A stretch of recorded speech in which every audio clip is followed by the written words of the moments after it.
Happy Friday, everybody. It's about 2 o'clock in the afternoon, and I am ready to grab some lunch. I want to use this time to do one of my videos on Conversation Alley. I know a lot of you saw the one where I said, let's get this started, and I appreciate all the feedback and all the thumbs up.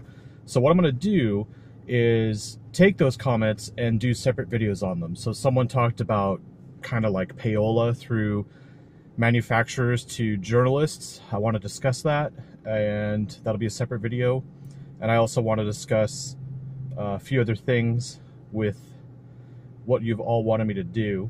But I think the first thing I'll do is put my shades on, obviously. But what I want to talk about is who I am and what I do. I think none of you really understand my background in tech, and I'll use that time right now to explain it. Let me just hit the road, get my seatbelt on, and head over to a place for lunch.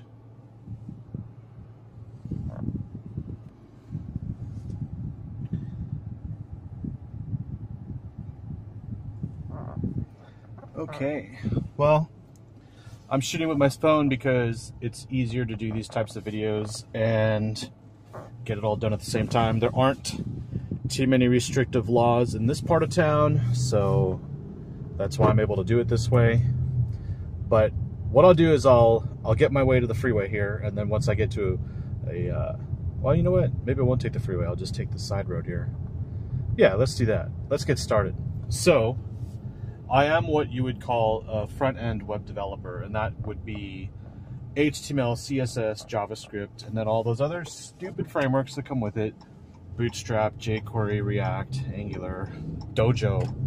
I've done all of that, and I'm pretty old school. I used to hard code nested tables, and my career basically started way back at Disney. So I was like 21 years old and going to college, and Disney gave me an offer I could not refuse. So it started there, and it goes on from there. Let me just drive down the street here and get back to you. Most recently, I just left working for Bank of America.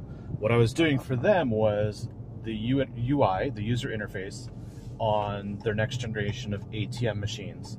Turns out, once I refactored their crappy code into SAS, well, actually, I didn't refactor it. I had a team of people do it, and they were fabulous at doing it. It took a while, but it got done, mainly because of the intricacies of the environment, which I won't get into. It's just complicated, and it's more or less like, you know,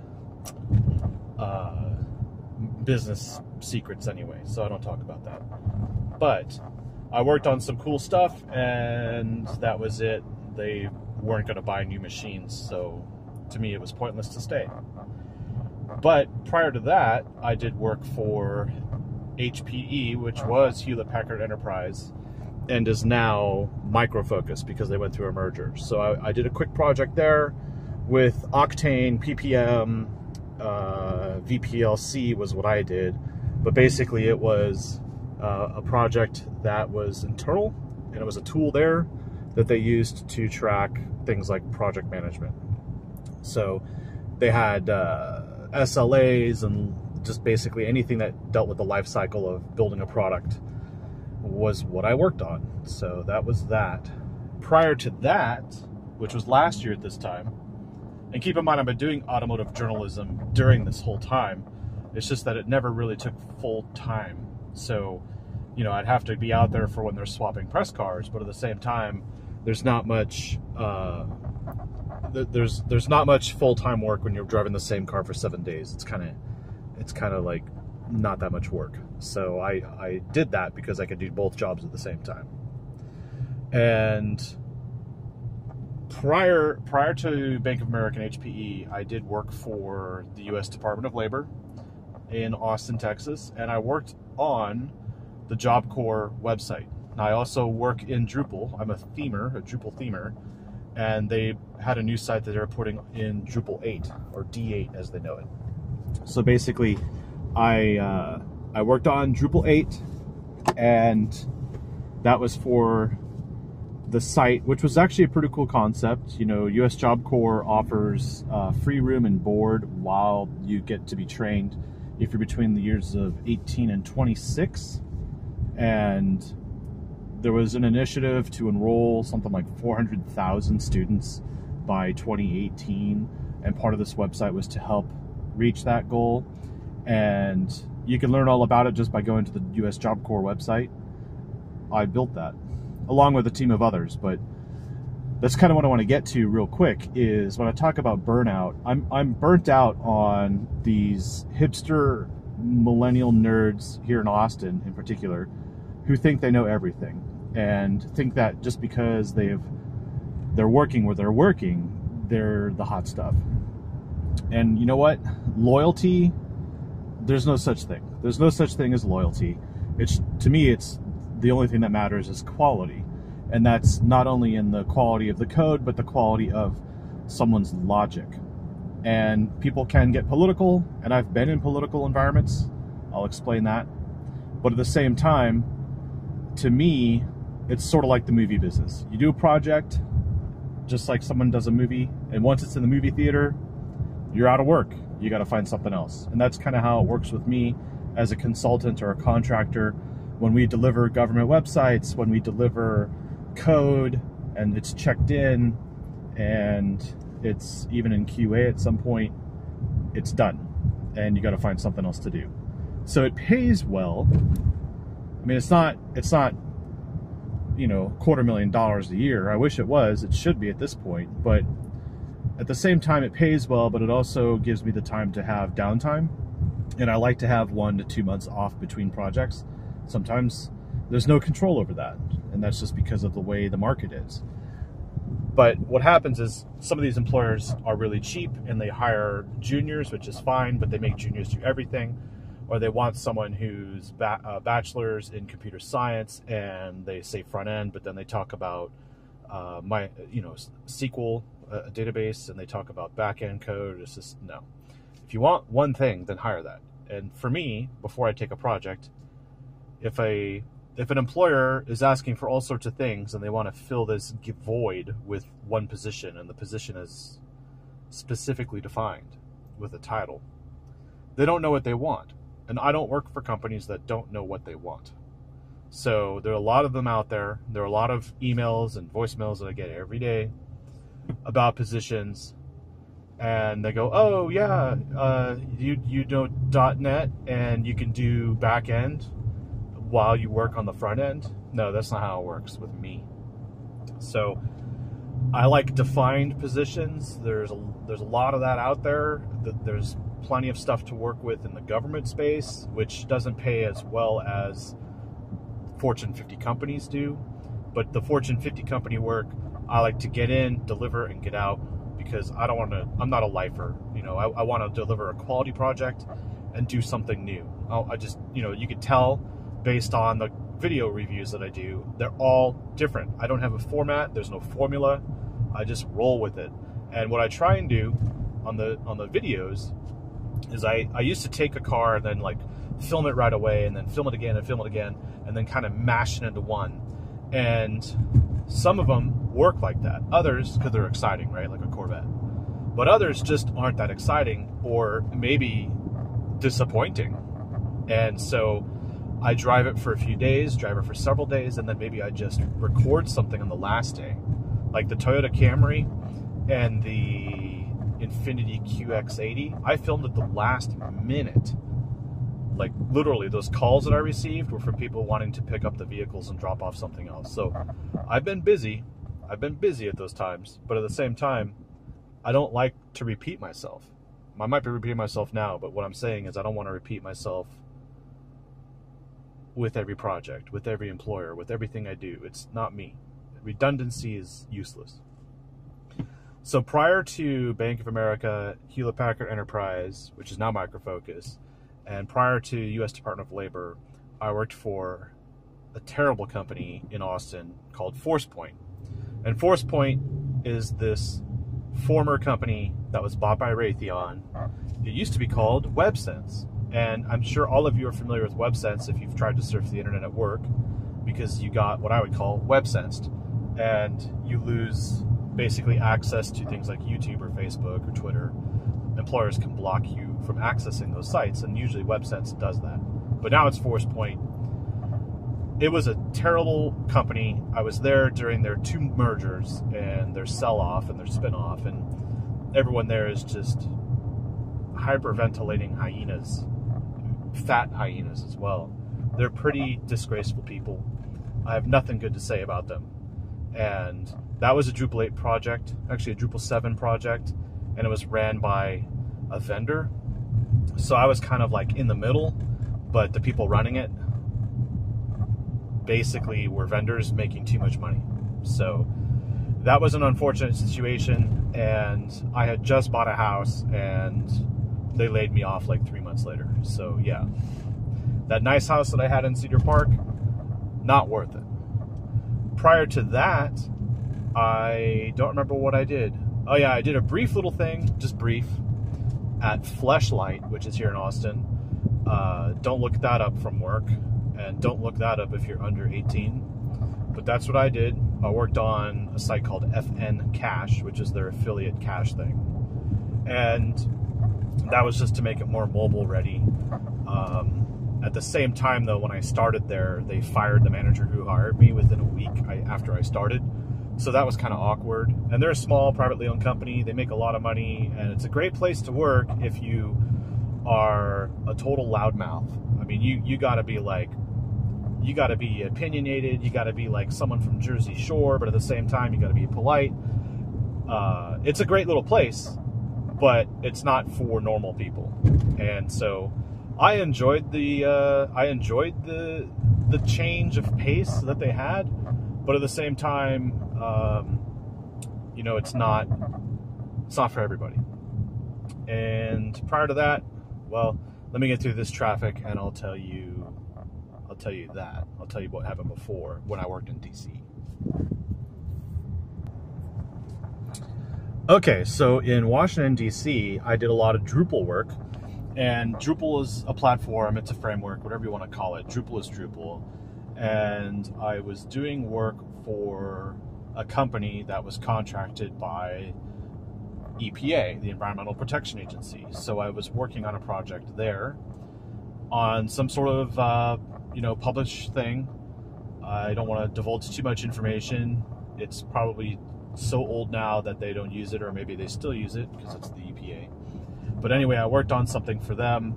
Prior to that, I worked for Apple. I did the Apple store on apple.com when it used to be separate. Now it's integrated, and actually I think their team is here in Austin, whereas before it was in Cupertino. So I worked for Apple for like 5 months. I hated it in Cupertino. Apple is a great company, but they were so slow compared to all the fast-paced stuff I'm used to, and launch.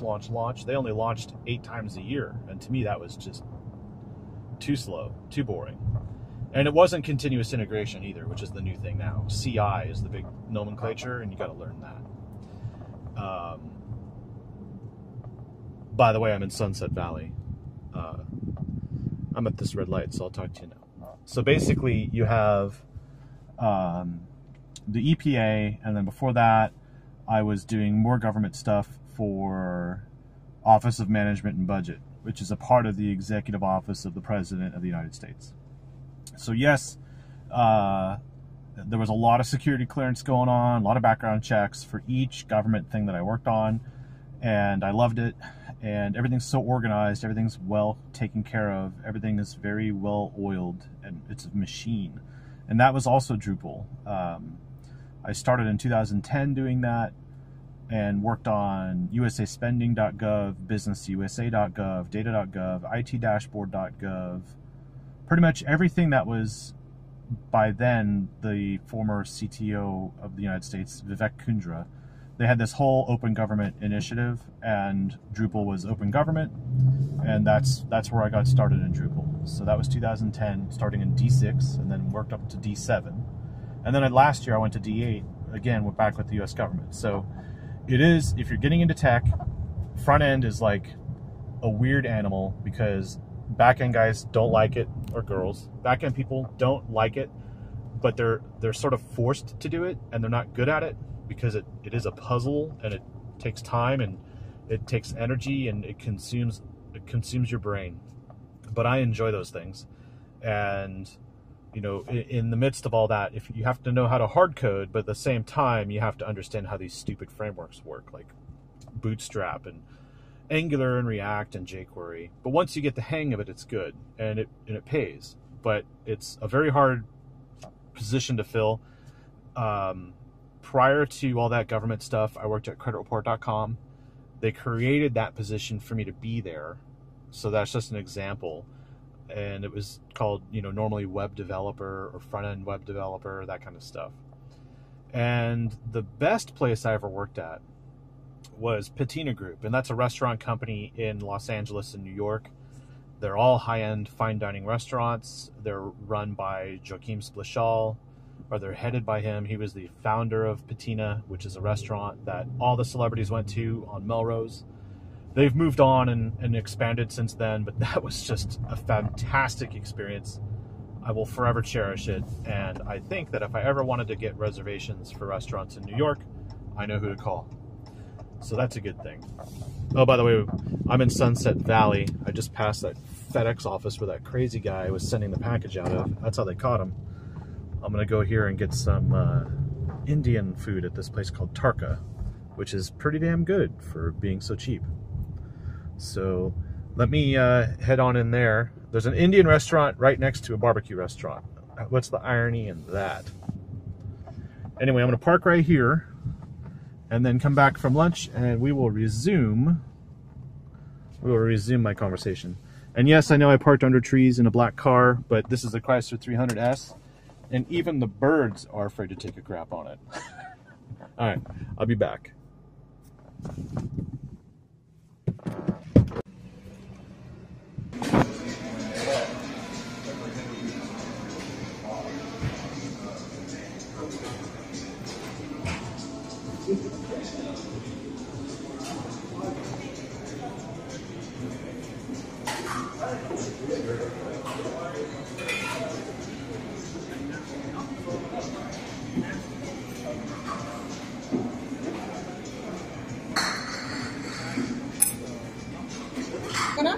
Cool. Actually, that's chicken tikka masala. I'm sorry. Yeah, 63. Thank you. Oh, no worries. Cool, thank you. You're welcome.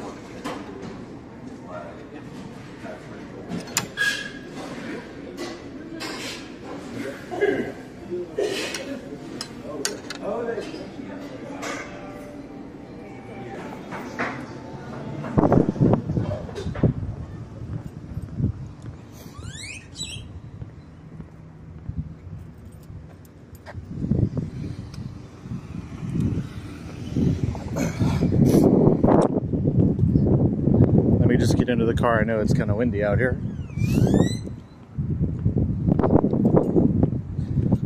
Loving the 300, by the way. Everyone's asking me about it. I don't know why you don't have one.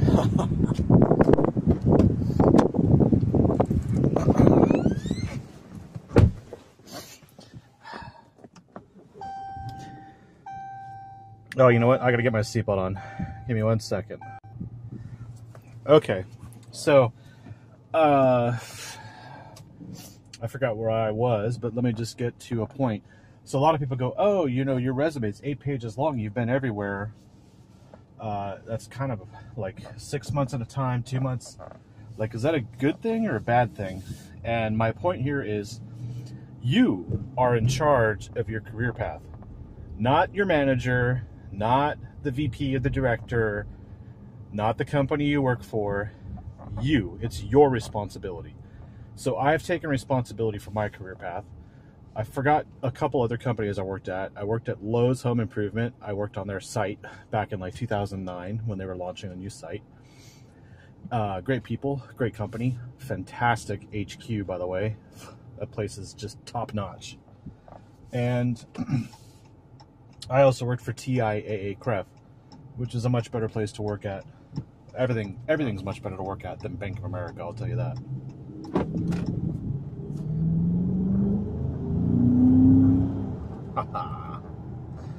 Anyway, so that's my philosophy. You're in charge of your career path.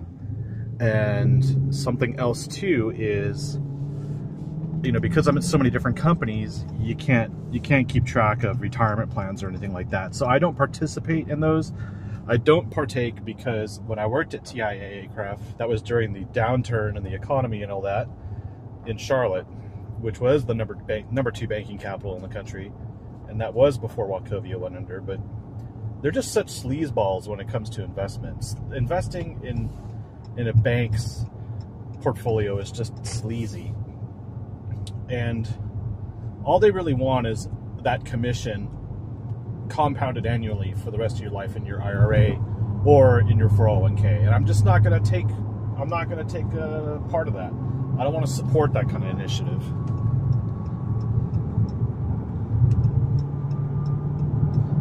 I'll go to the fast lane. Anyway, my retirement plan is just to own my home. Just no mortgage, own it. And the plan is to do that as soon as possible. And obviously the smaller the better, because the sooner the better. And that's kind of where I'm at. And so with all these different projects and contracts and things, you know, I've earned a pretty decent amount of money, and it's a lot of risk taking, and there's no benefit to staying put because you just don't evolve. Like, for instance, B of A has not evolved in the last 10 years. They think they know what they're talking about, but they don't. That brings me on the point here is, this is kind of like why I would say I'm burnt out, because these companies need help. They've been sold down a river by vendors. They have been sold down the river by their own managers, not even the VPs, but their managers. If they're top-heavy companies, you're just a peon. You're not going to get anywhere there. And I'm now more or less willing and able to take on projects where there's some exciting delivery. Like, I can actually deliver something and feel like I've done something. I'm not just there to fill a seat. I'm not just a warm body collecting a paycheck. Because that's the worst thing, when I'm not doing anything. I could be doing other things. I could be going on a road trip, right? Here's Congress, by the way. I could be on a road trip and getting out of the misery that is the 9 to 5, or in these days 8 to 6:30 corporate office job. Because I'm not functional without good coffee, and I'm not functional without variety. And that's just kind of how I am, and that's why my videos are the way they are. So that's where I'm going to leave it off here. This is obviously not for anyone to write a book on me or publish anything about me, or yeah, don't even try to stalk me. I mean, just I'm never in one place, so good luck with that. Anyway, the point here is, this is why I want to get into more of the automotive journalism full time, and why I'm going to do this for you guys and girls, because I think, you know, on the tech side I could definitely explain things, but you know, tech really hasn't evolved much. They've tried to evolve front end, but it's all the same. It's the same thing over and over, and no one needs to endure the misery of bad management and poor performing coworkers, things like that. And so if you're doing projects where you can work from home or off your sailboat or whatever, and you can deliver successfully, then you're a successful person, and you should be paid accordingly. So you find recruiters who will try and like lure you in, and they want to know right off the bat, what's your rate? They go, how much do you want? And I go, what do I want? I want $10 million. And of course, some might laugh, and some may go, okay, well, that's more than we think. I'm like, so they're obviously they're not personal, and they're not working hard enough to really explain. And I usually say $10 million when it's those companies that want one person to do everything across the board. There's no such thing as a person who can do that. And if they are, they would make $10 million, right? So that's kind of my prerogative. That's my place in life. I'm hitting 40 pretty soon, and I think I'm doing quite well. And there's downtown Austin, by the way. This is South Congress. I'm going to go smoke some cigars now. I usually hang out in South Austin and smoke cigars, and it's something I do lot of networking. It's good stuff, good times. Anyway, if you have any questions, please leave them in the comment section below. And I appreciate your support by sharing and liking my videos. And even check out my playlists, because I have really spent a lot of time grooming my playlists, getting you guys more content that you might like. By the way, Expose, I've never been there. I heard it's an interesting place. It's around the corner, though, from my cigar place. Penn Field, by the way, used to be an airport in 1918. That's why that plane is there. And the planes would actually launch off this hill. So there's some history here in Austin that's kind of buried, and it seems to be like whitewashed or insignificant, but maybe one day I'll get you guys some sort of a tour. But for now, it's cigar time. And I appreciate your support, and thanks for watching. And I'm sorry for bothering you if you're not interested in this. You know, I'll get you more car reviews soon. I will be going to a racetrack. Looking forward to it a lot. By the way, I don't know why people hate this. I like it. It's so much simpler to use. And if you don't, I mean, they do it in the Jags and the Land Rovers. What else do they do it in? Obviously the Jeeps and the Rams, because it's all FCA. But don't hate on the knob, man. God. Anyway, thanks again for watching. I hope you enjoyed that lunch. And I think I'm forgetting something. Oh yeah.